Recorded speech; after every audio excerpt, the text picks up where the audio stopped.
ദേശീയ അധ്യാപക പുരസ്കാര ജേതാവ് തച്ചനാട്ടുകര കുണ്ടൂർക്കുന്ന് യു പി സ്കൂളിലെ അധ്യാപകൻ 2 പതിറ്റാണ്ടായി വിദ്യാഭ്യാസ പ്രവർത്തനങ്ങൾ നടത്തുന്ന ശിവപ്രസാദ് പാലോട് മാഷാണ് എന്നോടൊപ്പം ഉള്ളത്. അദ്ദേഹം വളരെ വലിയ സന്തോഷത്തിലാണ്. ഇപ്പോൾ ദേശീയ അധ്യാപക പുരസ്കാരം നേടിയിരിക്കുകയാണ്. സെപ്റ്റംബർ 5 ഡൽഹിയിൽ വെച്ച് രാഷ്ട്രപതി ദ്രൗപദി മുർമുവിൽ നിന്നും അദ്ദേഹം പുരസ്കാരം ഏറ്റുവാങ്ങും.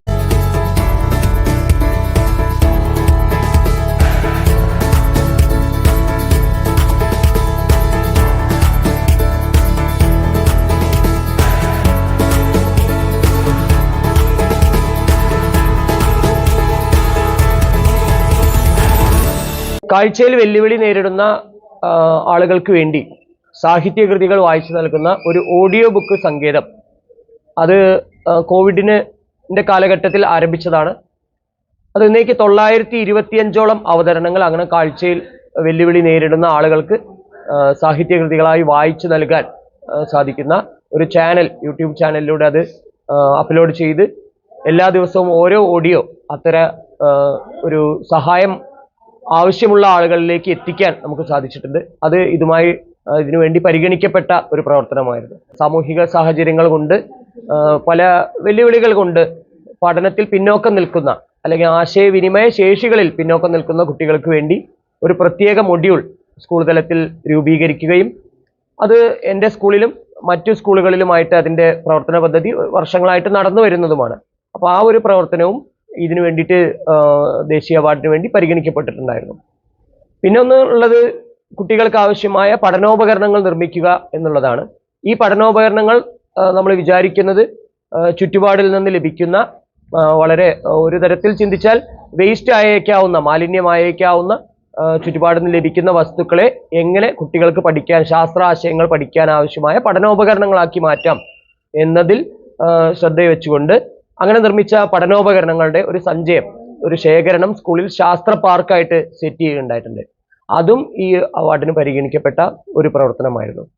മറ്റൊന്ന്, സംസ്ഥാനത്തെ ഒരു അധ്യാപക കൂട്ടായ്മയായ ലേണിംഗ് ടീച്ചേഴ്സ് കേരള എന്നതിൻ്റെ ഒരു എക്സിക്യൂട്ടീവ് മെമ്പർ കൂടിയാണ് ആയിട്ട് പ്രവർത്തിക്കുന്നുണ്ട്.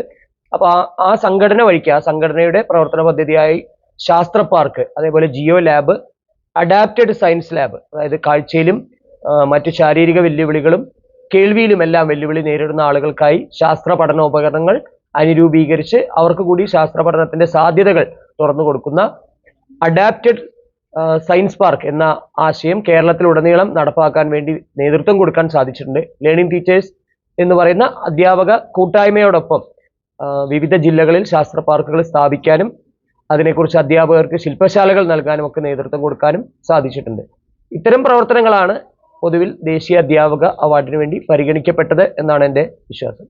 തീർച്ചയായിട്ടും എല്ലാ അവാർഡുകളും അംഗീകാരങ്ങളും അത് ചെറുതോ വലുതോ ആവട്ടെ, നമ്മളിൽ ഉണ്ടാക്കുന്ന ഉത്തരവാദിത്തങ്ങൾ വലുതാണ്.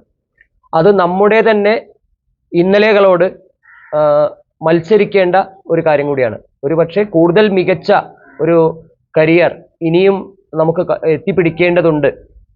അതായത് അത് തുടർന്ന് പ്രവർത്തിക്കുന്നതിനുള്ള വലിയ ഊർജം തന്നെയാണ് കൂടുതൽ കരുത്തുറ്റ്, കൂടുതൽ നവീനമായ പ്രവർത്തനങ്ങളോടെ കുട്ടികളോടും സമൂഹത്തിനോടും സഹപ്രവർത്തകരോടും സ്ഥാപനത്തിനോടും എല്ലാവരോടും ഉത്തരവാദിത്വ ബോധത്തോടു കൂടി കൂടുതൽ ശക്തിയോടുകൂടി ഈ രംഗത്ത് ഇടപെടാനുള്ള ഒരു ഊർജം തന്നെയാണ് ഈ അവാർഡ് നമുക്ക് സമ്മാനിക്കുന്നത്.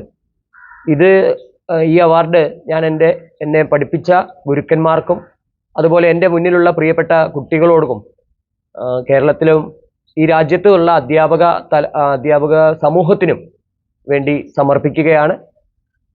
ഈ ഒരു അവാർഡ് എൻ്റെ സ്കൂളിനെ പോലെയുള്ള VPAUPS കുണ്ടൂർക്കുന്ന് സ്കൂളിലെ അധ്യാപകനാണ് കഴിഞ്ഞ 21 വർഷമായിട്ട് ഞാൻ. അപ്പോൾ എൻ്റെ സ്കൂളിലെ വിദ്യാർത്ഥികൾക്കും എൻ്റെ സ്ഥാപനത്തിനും കൂടിയുള്ള ഒരു അംഗീകാരം കൂടിയാണ് ഈ അവാർഡെന്ന് ഞാൻ വിശ്വസിക്കുന്നു. പുതിയ പാഠ്യപദ്ധതി ഇത്തരം ജീവിത ആശയങ്ങളുമായി ബന്ധപ്പെട്ട രീതിയിൽ തന്നെയാണ് വിഭാവനം ചെയ്തിട്ടുള്ളത്.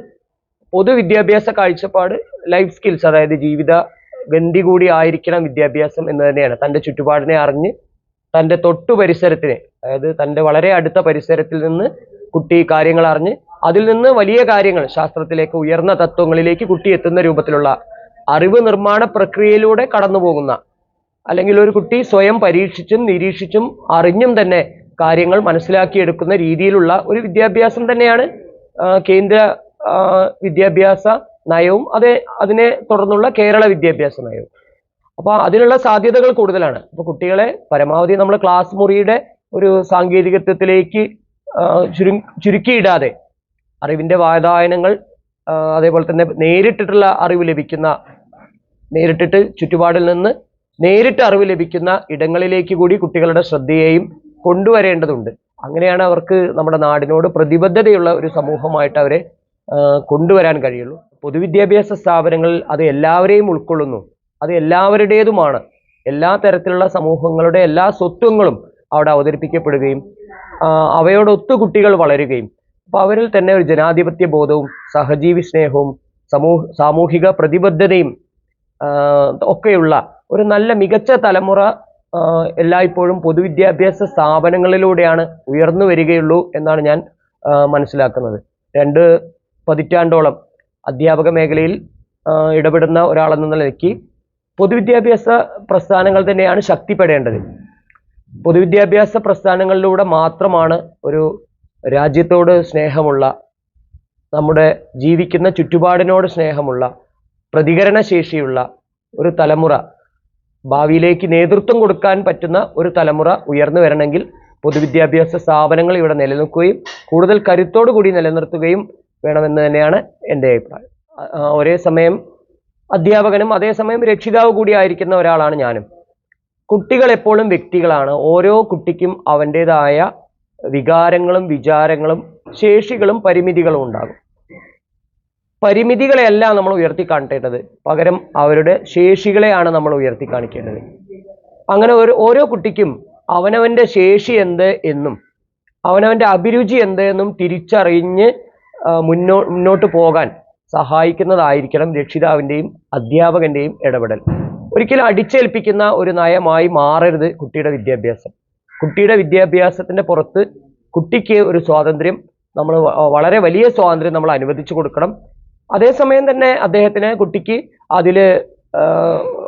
അതിൻ്റെ എല്ലാ ഘട്ടങ്ങളിലൂടെയും കടന്നു പോകുന്ന ഒരു കുട്ടിയെ അതിലൊരു മേൽനോട്ടം യഥാർത്ഥത്തിൽ അധ്യാപകൻ്റെയും രക്ഷിതാവിൻ്റെയും ഒപ്പമാണെങ്കിൽ കൂടി കുട്ടിക്ക് കുട്ടിയുടേതായ ഒരു സ്വാതന്ത്ര്യം വിദ്യാഭ്യാസ പ്രക്രിയയിൽ നമ്മൾ നൽകണം. ഇന്ത്യയിലെ തന്നെ ഏറ്റവും കൂടുതൽ വിദ്യാഭ്യാസം നേടിയതിൻ്റെ ഒരു മേന്മ അനുഭവിക്കുന്ന നാടാണ് കേരളം. മറ്റു പല സംസ്ഥാനങ്ങളിൽ അനുഭവിക്കുന്ന പല പ്രശ്നങ്ങളും നമുക്ക് പ്രശ്നങ്ങളേ അല്ലാത്തത് കൊണ്ട്, അവ നമുക്ക് അഭിമുഖീകരിക്കേണ്ടി വരാത്തത് നമുക്ക് ലഭിച്ച വിദ്യാഭ്യാസത്തിൻ്റെ, നമ്മുടെ മുൻ തലമുറയ്ക്ക് ലഭിച്ച വിദ്യാഭ്യാസത്തിൻ്റെ ഗുണം കൊണ്ടാണ്. കേരളത്തിലെ ഒരാളെയും ഒരു കാഴ്ചപ്പാടിനും അല്ലെങ്കിൽ ഒരു ശക്തിക്കും അത്ര പെട്ടെന്ന് കബളിപ്പിക്കാൻ കഴിയില്ല. അതിന് കാരണം കേരളത്തിന് ലഭിച്ച വിദ്യാഭ്യാസവും തെറ്റേത് ശരിയേത് എന്ന് തിരിച്ചറിയാനുള്ള ശേഷിയും തന്നെയാണ്. അത് വിദ്യാഭ്യാസത്തിലൂടെ തന്നെയാണ് ലഭിച്ചത്. അപ്പോൾ താരതമ്യേന മറ്റു സംസ്ഥാനങ്ങളെക്കാൾ ഒരു മികച്ച വിദ്യാഭ്യാസ അടിത്തറ കേരളത്തിനുണ്ട്. ആ വിദ്യാഭ്യാസ അടിത്തറയിൽ നിന്നുകൊണ്ടാണ് ഇന്നത്തെ പോലെ ഇവിടെയുള്ള പൊതുവിദ്യാഭ്യാസ പ്രസ്ഥാനങ്ങൾ കരുത്താർജിച്ചത്. പൊതുവിദ്യാഭ്യാസ പ്രസ്ഥാനങ്ങളോടൊപ്പം തന്നെ ഇതര വിദ്യാഭ്യാസ പ്രസ്ഥാനങ്ങൾക്കും കരുത്ത് ലഭിച്ചത്, മറ്റു സംസ്ഥാനങ്ങളെക്കാൾ കൂടുതൽ കരുത്ത് ലഭിച്ചത് കേരളത്തിൽ തന്നെയാണ്. പൊതുവിൽ വിദ്യാഭ്യാസ പ്രസ്ഥാനങ്ങൾ കൊണ്ട് കേരളം സമ്പുഷ്ടമാണ്. കുട്ടികൾക്ക് മികച്ച അനുഭവങ്ങളും മികച്ച സാധ്യതകളും തുറന്നു കൊടുക്കുന്ന, തൻ്റെ കരിയർ എന്ത്, താൻ ഭാവിയിൽ തിരഞ്ഞെടുക്കേണ്ടുന്ന ഒരു തൊഴിലെന്ത് തുടങ്ങിയ കാര്യങ്ങളൊക്കെ നേരത്തെ ഒരു കുട്ടിക്ക് തീരുമാനിച്ച് എടുക്കാൻ പറ്റുന്ന സ്വതന്ത്രമായ ഒരു സ്വാഭാവികവും സ്വതന്ത്രവുമായ ഒരു അന്തരീക്ഷം കുട്ടികൾക്ക് തുറന്ന് ലഭിക്കുന്ന രൂപത്തിൽ ഈ കാര്യങ്ങളെയെല്ലാം, നമ്മൾ നിശ്ചയിക്കപ്പെടുന്ന നയങ്ങളെയെല്ലാം കൃത്യമായ രൂപത്തിൽ ഉപഭോക്താക്കളിൽ എത്തുന്നുണ്ട് എന്ന് ഉറപ്പുവരുത്തിക്കൊണ്ട് മുന്നേറാൻ കഴിയുന്ന ഒരു വിദ്യാഭ്യാസ രീതിയിലേക്ക് കുറച്ചും കൂടി നമ്മൾ ഉയരേണ്ടതുണ്ട് എന്ന് ആണ് ഇതുമായി ബന്ധപ്പെട്ട് പറയാനുള്ളത്.